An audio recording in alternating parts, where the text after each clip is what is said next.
Paris Saint-Germain, Real Madrid, c'est le grand match, la guerre des étoiles, c'est mardi, le 8e de finale aller de la Ligue des Champions en direct sur Canal+ et RMC Sport. Bienvenue sur CM Football, c'est un plaisir de vous retrouver pour évoquer toutes les clés de cette rencontre à 48 heures du coup d'envoi. Alors évidemment, en fin de vidéo, on va inaugurer une nouvelle rubrique avec le pronostic, mon pronostic du jour avec un nouveau partenaire. On va également voir les clés de la rencontre avec deux supporters assidus du Paris Saint-Germain et du Real Madrid. On verra évidemment les joueurs clés de cette rencontre. On verra aussi les compositions probables à 48 heures du coup d'envoi et vous verrez pourquoi j'ai choisi une composition spéciale pour le Paris Saint-Germain. On commence tout de suite évidemment par l'actualité et c'est le début d'année 2022 qui est important du côté du Paris Saint-Germain. Un quasi sans faute en Ligue 1, un quasi sans faute également dans l'ensemble des matchs disputés. Seulement une défaite, une élimination en Coupe de France qui fait tâche face à Nice. Mais sinon, le Paris Saint-Germain a remporté l'ensemble de ses rencontres, sauf le match face à Lyon tout début 2022. Surtout, le Paris Saint-Germain a une défense hermétique depuis le début de l'année 2022. Seulement 2 buts encaissés par la défense de Mauricio Pochettino, quel que soit le gardien et quelle que soit la tactique employée, à 3 derrière ou à 4. Ça, c'est un point important qui sera une des clés de cette rencontre, évidemment. Un Paris Saint-Germain qui a eu cette défaite qui fait tâche face à Nice, évidemment, ça a marqué les esprits, ça a marqué aussi les supporters par rapport à Mauricio Pochettino, mais l'objectif principal demeure évidemment cette qualification en Ligue des Champions et évidemment d'aller chercher ce trophée en fin mai prochain. Il y a un autre élément qui a compté dans ce début d'année 2022, c'est l'attitude des joueurs. On n'a pas vu un PSG flamboyant sur le terrain, même si la victoire face à Reims 4-0 est importante, même si la victoire 5-1 face à Lille a été très intéressante, on a senti quand même qu'il manque des choses dans ce jeu du Paris Saint-Germain. En témoigne encore cette victoire face à Rennes à la dernière minute sur un seul tir cadré du PSG. Mais quoi qu'il en soit, les résultats sont là et ça c'est de bon augure évidemment avant le match de mardi prochain. Du côté du Real Madrid, c'est un début d'année 2022 mi-figue mi-raisin avec évidemment en tête d'affiche Karim Benzema qui est là ou qui n'est pas là. Lorsqu'il est là, le Real marche sur l'eau. On a vu un Real Madrid qui a déroulé en Super Coupe d'Espagne, notamment face au Barça, qui a remporté cette Super Coupe d'Espagne face à l'Athletic Bilbao avec un Karim Benzema buteur lors des 2 rencontres, mais surtout un duo Benzema-Vinicius qui a été très important. Et puis ensuite, Karim Benzema s'est blessé et on a vu un Real moins fort, moins disposé à mettre la main mise sur ses rencontres et à bien jouer, à bien remporter ses rencontres. On l'a vu notamment perdre face à l'Athletic Bilbao et puis on l'a vu en championnat plus ou moins en difficulté avec une victoire 1-0 lors de l'avant-dernière journée. Et puis ce match face à Villarreal avec le retour de Gareth Bale qui est plutôt une bonne nouvelle. Un retour de Gareth Bale et un match nul 0-0 face à Villarreal. Alors certes, le Real aurait dû l'emporter par rapport à cette deuxième mi-temps et les occasions qu'il s'est procurées. Le Real garde 4 points d'avance face au FC Séville en championnat, mais n'arrive pas avec de nombreuses certitudes face au Paris Saint-Germain, notamment offensivement, parce qu'il y a un vrai point d'interrogation sur la titularisation ou non de Karim Benzema. Alors justement, titularisation ou non, ça nous emmène aux 11 probables des deux équipes et côté Paris Saint-Germain, j'envisage de voir Keylor Navas dans les buts. On aura une défense à 4 avec Nuno Mendes sur le côté gauche et Hakimi sur le côté droit, Presnel Kimpembe et Marquinhos dans la défense centrale. On va avoir un milieu de terrain avec Idrissa Gueye ou Leandro Paredes accompagnant Danilo Pereira et Marco Verratti pour une attaque à 3 avec sur le côté droit Di Maria, avec Kylian Mbappé sur le côté gauche et Lionel Messi en faux numéro 9. Alors, il y a plusieurs interrogations sur cette composition. J'ai choisi Keylor Navas alors que, naturellement, je préférerais voir Donnarumma qui a des meilleures statistiques en Ligue des Champions. Mais si on en croit l'attitude de Mauricio Pochettino qui a l'habitude de titulariser d'abord son gardien le samedi pour ensuite le titulariser en Ligue des Champions, on devrait voir Keylor Navas mardi soir dans les buts. En défense, pas de surprise réelle. Là où va se poser la question, c'est de savoir si Idrissa Gueye, tout juste vainqueur de la Coupe d'Afrique des Nations, sera de nouveau titulaire alors qu'il n'a pas une minute de jeu avec le Paris Saint-Germain sur cette année 2022. Sinon, ce serait Leandro Paredes. Et je pense que Danilo Pereira, qui a été titulaire de nombreuses fois depuis le début de l'année 2022, sera titulaire. C'est le deuxième meilleur buteur du Paris Saint-Germain en championnat avec 4 buts marqués. Il a été efficace offensivement, il a été aussi efficace défensivement dans les matchs à élimination directe avec le Paris Saint-Germain en Ligue des Champions. On se rappelle de sa performance face au Bayern Munich. Et puis, il aide aussi la position de Marco Verratti à jouer un cran plus haut. Et on sait que dans le système de Mauricio Pochettino, Marco Verratti accompagnant Kylian Mbappé sur le côté gauche, ça peut être une des clés. Et puis aussi, le fait de voir Di Maria qui est moins à l'aise ces derniers matchs, avec le PSG quand même titulaire, ça permettra à Messi d'avoir son poste dans l'entrejeu, plutôt faux numéro 9. Et ça va être intéressant d'observer comment Kylian Mbappé et Lionel Messi vont combiner ensemble, et surtout Di Maria avec Lionel Messi. Alors, évidemment, vous avez la parole, n'hésitez pas à me dire en commentaire ce que vous attendez de la tactique du Paris Saint-Germain et si vous pensez justement que ce milieu sera différent de celui que j'ai évoqué. Côté Real Madrid, eh bien, ça sera évidemment Thibaut Courtois qui sera dans les buts. On devrait retrouver à droite Carvajal, à gauche Ferland Mendy ou Nacho Rodriguez avec en défense centrale Alaba accompagnant Eder Militao. Au milieu de terrain, évidemment, zéro surprise. Kroos, Casemiro, Modric. Et devant, la question qui va se poser, c'est de savoir qui sera le numéro 9. Karim Benzema ou Gareth Bale avec à droite Marco Asensio et sur le côté gauche Vinicius Junior. Alors ici, c'est une équipe type quasiment de la part de Carlo Ancelotti. La vraie interrogation, c'est de savoir comment ce Real Madrid va jouer et est-ce que Karim Benzema sera titulaire ou non. On a vu ce Karim Benzema qui n'était pas là sur les dernières rencontres. Carlo Ancelotti a privilégié soit Isco en faux neuf, soit Marco Asensio en faux neuf, soit Gareth Bale samedi dernier. Évidemment, ce sera une bonne nouvelle que Karim Benzema soit titulaire, mais quoi qu'il arrive, il ne sera pas à 100% de ses capacités. Donc selon vous, quelle est la meilleure tactique pour le Real Madrid dans ce 11 probable? Gareth Bale, Asensio, Isco en faux neuf ou peut-être même un 4-4-2? C'est une vraie question. En tout cas, sur le côté gauche de la défense, il y a une autre interrogation.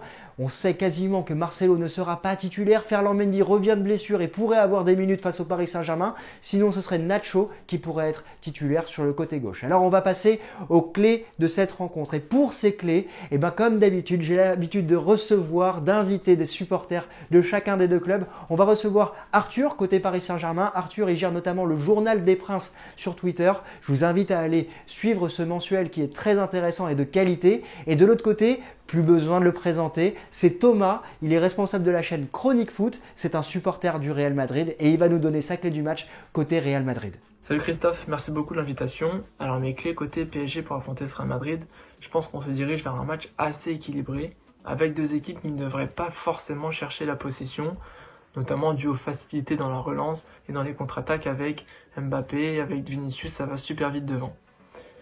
Pour le PSG, je pense que la clé se trouve dans le milieu en phase défensive. Voilà, pour moi, ce match ressemble un petit peu au match qu'on a dû faire contre Manchester City, avec un Gay très performant ce soir-là qui a dû prendre place dans la défense axiale à 3 pour former une charnière assez solide pour bloquer la construction axiale et pour obliger les joueurs à passer sur les côtés.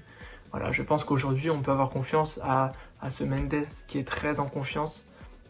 On peut avoir confiance aussi à Hakimi qui ressort d'une très grande canne pour pouvoir accélérer le jeu, pour pouvoir prendre les côtés, pour pouvoir faire la transition vers, on l'espère, un très grand Lionel Messi qui risque d'être bon comme dans tous les matchs de Ligue des Champions depuis le début de saison. En tout cas, on l'espère. Et un Mbappé assez efficace dans la finition. Il va avoir les occasions, il ne faudra pas lui manquer. Salut Christophe, merci pour l'invitation. Pour moi, la clé de cette rencontre, ça va être, du moins côté Real, ça va être les contre-attaques. Je m'attends à un Real qui va jouer bas, c'est un peu la spécialité de Carlo Ancelotti dans les grandes rencontres, avec deux rampes de lancement, Modric et Toni Kroos. Ils vont aller chercher l'élément déclencheur, celui qui fait toutes les occasions du Real Madrid, Vinicius. On sait que Benzema est l'organisateur de cette attaque, mais celui qui est le déclencheur, c'est Vinicius. Et ça tombe bien parce que de son côté, il y a un duel contre Hakimi, qui est un latéral piston droit qui aime se porter vers l'avant. Comment Hakimi va-t-il défendre contre Vinicius? Pour moi, ça va être la clé du match. Parce qu'on le sait, Vinicius, il fait la meilleure saison de sa vie. Il a pris une confiance énorme et je pense qu'il va être un élément très important pour ce PSG Real Madrid. Merci messieurs, merci. Toujours important d'avoir le regard des supporters assidus que vous êtes pour avoir évidemment un œil encore plus aiguisé sur cette rencontre. Alors Thomas, ben oui évidemment je suis d'accord avec toi sur cette clé de la rencontre entre Vinicius et Hakimi. Comment ça va se jouer? Est-ce que Vinicius va permettre à Hakimi d'être esselé, acculé dans sa défense? Ou est-ce que Hakimi va vraiment pousser Vinicius à défendre et à aller chercher de le piquer dans son dos pour aller piquer également Ferland Mendy ou Nacho? Ça va être une vraie interrogation. Et puis aussi la fraîcheur physique de ces joueurs. On sait que le milieu du Real Madrid est parfois vieillissant. Est-ce qu'ils vont pouvoir tenir le rythme 90 minutes face à ce Paris Saint-Germain qui aura évidemment les crocs et les dents longues pour aller remporter cette première rencontre? Il y a aussi un point d'interrogation. Quelle va être l'attitude du Real Madrid à l'extérieur, sachant qu'aujourd'hui, marquer à l'extérieur n'a plus autant la même importance dans une double confrontation? Ça va être important à observer. Alors dans cette rencontre, il y a plusieurs joueurs que je vais suivre évidemment côté Paris Saint-Germain. Le premier, c'est Kylian Mbappé. Kylian Mbappé qui est l'auteur aujourd'hui de 39 buts ou passes décisives en 31 rencontres depuis le début de la saison. Il est dans une forme extraordinaire. Il vise clairement le ballon d'or à la fin de la saison, à la fin de l'année 2022. Il a une attitude importante dans la surface de réparation parce qu'il est clinique. Regardez sa hitmap des buts marqués depuis le début de l'année.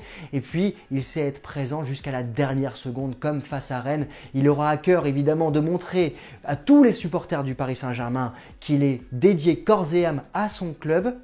Mais aussi, il voudra montrer probablement à son futur club qu'il est vraiment important pour lui de remporter tous les matchs, quelles que soient les couleurs qu'il défend. L'autre joueur évidemment qui va être important à suivre, c'est Lionel Messi. Il n'a pas réalisé un début d'année 2022 exceptionnel. Il n'a pas réalisé un début de carrière au Paris Saint-Germain phénoménal. Mais le Real Madrid est une de ses plus grandes proies. Il aime jouer, il aime marquer contre le Real Madrid. Il va disputer son 46e match face au Real Madrid et il a déjà inscrit 26 buts. Alors comment va-t-il agir face à ce Real? Ça sera évidemment important. L'autre duel, l'autre joueur que j'attends du côté du Real Madrid évidemment, ça sera Karim Benzema. On en a parlé dans une vidéo spécifique vendredi dernier, donc je ne vais pas revenir précisément sur lui, mais évidemment il va être indispensable à ce Real et surtout ça va être sa combinaison avec Vinicius Junior qui va être importante à observer. On a un Vinicius aujourd'hui en saison 2021-2022 qui réalise vraiment de très belles performances, de très belles rencontres. Il a vraiment grandi, il est devenu mature dans ce jeu du Real Madrid et il s'est très bien piqué. Alors comment Vinicius va se comporter face à la défense du Paris Saint-Germain qui est hermétique actuellement? Ça sera évidemment une des clés de cette rencontre aussi. Alors, on va passer au pronostic et j'ai la chance et le plaisir d'accueillir un nouveau partenaire sur la chaîne. C'est Betclic qui devient partenaire de la chaîne CM Football. Alors, vous connaissez Betclic, c'est le site de paris numéro 1 en France.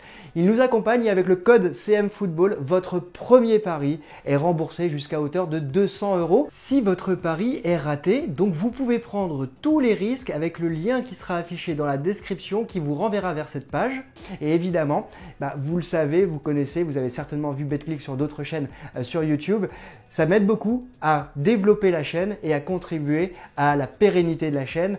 Donc, on va accueillir Betclic jusqu'à la fin de la saison pour ses paris. Et sur ce match, sur ce Paris Saint-Germain-Real Madrid, j'ai quatre paris à vous présenter. Le premier, vous l'avez senti par rapport à l'attitude du Paris Saint-Germain, que ce soit sur l'actualité, que ce soit sur le 11 probable, que ce soit sur les clés du match, mais également sur les joueurs en forme. Paris a un léger avantage sur ce Real Madrid dans la forme du moment et ça peut compter évidemment dans ce premier match aller. Et on va prendre un risque pour ce premier pari. Si vous pensez que Paris, comme moi, peut l'emporter sans prendre de but compte tenu de ses premiers matchs en 2022, la cote est à 3,90 et c'est une belle cote pour envisager le match retour avec sérénité. La deuxième cote, si on est un peu plus raisonnable, ce serait de voir le Paris Saint-Germain l'emporter ou match nul, donc un 1N, moins risqué, peut-être plus responsable. On est sur une cote à 1,30. Et puis après, il y a les buteurs de cette rencontre. Il y a les buteurs avec un Kylian Mbappé qui va évidemment vouloir montrer qu'il est présent à ses supporters et peut-être à son futur club. Alors sa cote est à 2,20. On peut voir aussi un Lionel Messi dont on a parlé qui est très friand de marquer contre le Real Madrid qui lui est à 2,40. Et puis on a du côté du Real des joueurs qui pourraient tirer leur épingle du jeu. Évidemment Karim Benzema à qui il ne faudra pas laisser 5 cm dans la défense du Real Madrid, du Paris Saint-Germain, qui lui est coté également à 2,40 comme Lionel Messi. Et puis enfin Vinicius Junior qui peut être un pari intéressant justement compte tenu de la verticalité du Real Madrid. On a un Vinicius qui est coté ici à 2,95. Alors n'oubliez pas évidemment que jouer comporte des risques, que c'est interdit aux moins de 18 ans. Ça c'est un point ultra important. Et que vous êtes maître évidemment de vos paris parce que 100% des gagnants ont tenté leur chance, mais il y a aussi pas mal de perdants, donc jouez avec responsabilité. En tout cas, n'oubliez pas, avec le code CMFootball, votre premier pari est remboursé jusqu'à hauteur de 200 € en free bet. Tout est expliqué dans le lien que vous retrouvez dans la description. Alors évidemment maintenant, j'attends de savoir quel est votre pronostic. Comme je vous l'ai dit, moi je pense que le Paris Saint-Germain peut l'emporter sans prendre de but dans ce match aller. Dites-moi tout ça en commentaire et puis on va se retrouver très vite pour évoquer d'autres matchs de Ligue des Champions dès demain. Je vous souhaite à tous un excellent avant-match et bon match mardi soir entre le Paris Saint-Germain et le Real. Ciao!